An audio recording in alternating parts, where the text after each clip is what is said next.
మీద artificial intelligence ఒక సునామీలా మన ప్రపంచంలోకి దూసుకొస్తుందని చెప్పి, కానీ దాన్ని ఎదుర్కోవడానికి సమాజం ఇంకా సిద్ధం కాలేదని చెప్పి ఆంథ్రోపిక్ ఏఐ ఏదైతే ఉందో కొత్తగా చాలా శరవేగంగా కొత్త టెక్నాలజీస్ డెవలప్ చేస్తున్న సంస్థ ఏఐకి సంబంధించి Anthropic AI CEO Dario అమోడాయ్ చెప్పుకొచ్చారనమాట.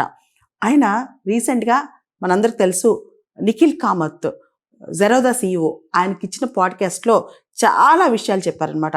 AI future గురించి, భారత ఐటీ రంగం గురించి, భారతదేశంలో ఐటీ స్టార్టప్స్ గురించి, దానికి కావాల్సిన స్కిల్స్ గురించి, వీటన్నిటి గురించి Anthropic AI CEO Dario Amodei Nikhil కామత్తో డిస్కస్ చేశారు.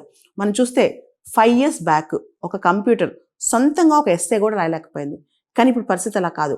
మనిషి ఎంత అద్భుతంగా క్రియేట్ చేయగలడో, జనరేట్ చేయగలడో అంతే అద్భుతంగా ఇప్పుడు అంతకంటే శరవేగంగా ChatGPT కానీ రకరకాలవి వచ్చేసాయి. కాబట్టి ఇప్పుడు మనం కనుక కంప్యూటర్కి అంటే ఆ సాఫ్ట్వేర్కి కావాల్సిన ఇన్పుట్ ఇవ్వగలిగితే ఆ ఏఐ టెక్నాలజీతో పూర్తి స్థాయిలో అవుట్కమ్స్ వచ్చేస్తాయి.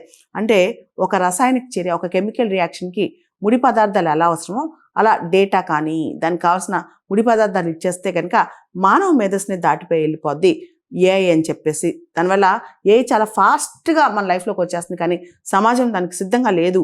సమాజం ఇమ్మీడియట్గా అవగాహన కల్పించుకోవాలి. అండ్ ఈ అవగాహన లేకపోవడం అనేది నాకు ఆందోళన కలిగిస్తుంది.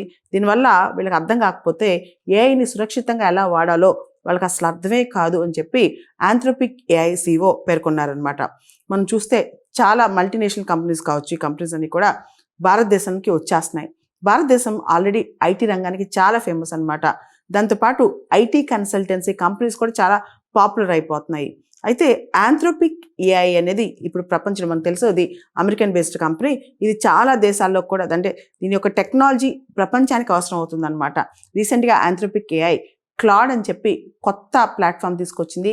దీనిలో మనం చూస్తే కోడింగ్ అనేది ఇంకా ఆటోమేషన్ అయిపోయింది అనమాట. ఏదైతే సాఫ్ట్వేర్ ఇంజనీర్స్ ఇప్పుడు వరకు చేస్తారో ఆ కోడింగ్ అనేది పూర్తి స్థాయిలో ఆటోమేషన్ అయిపోయింది. అంతేకాదు ఎర్రర్స్ కూడా కనిపెట్టేస్తుంది.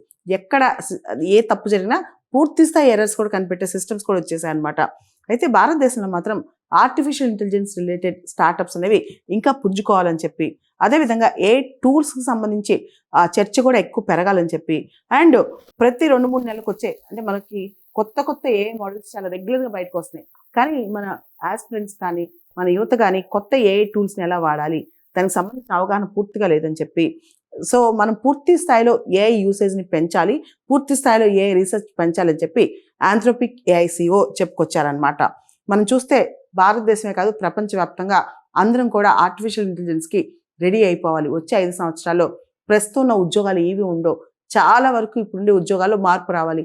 అంటే మనం చదువుకునే దానిలో ఏఐని ఇంటిగ్రేట్ చేసి చదువుకోవాలి, లేకపోతే మన చదువు కూడా వ్యర్థమైపోద్ది అనమాట. నువ్వు డాక్టర్ అవ్వచ్చు, ఇంజనీర్ అవ్వచ్చు, కలెక్టర్ అవ్వచ్చు, లేకపోతే నువ్వు ఒక పెద్ద సైంటిస్ట్ అవ్వచ్చు, కానీ ప్రతి దానిలో ఏఐ, రోబోటిక్స్, IoT, మెటావర్స్ ఇలాంటివన్నీ కూడా ఇంటిగ్రేట్ చేసి చేయకపోతే మాత్రం వచ్చే భవిష్యత్తులో చదువులు కూడా వ్యర్థం అవుతాయి. మనం చూస్తే గత 100 సంవత్సరాల్లో ప్రపంచం ఎంత మారిపోయిందో అంతకంటే శరవేగంగా అంటే లాస్ట్ 100 yearsలో మనం ఎటువంటి మార్పు చూసాం ప్రపంచంలో, వచ్చే 10 సంవత్సరాల్లో అంతకంటే ఎక్కువ మార్పు చూడబోతున్నాం అనమాట.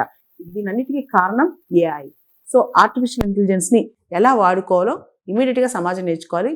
భారత సమాజంలో కూడా దీనికి సంబంధించి విరివిగా వైడ్ స్ప్రెడ్ డిస్కషన్ జరగాలి.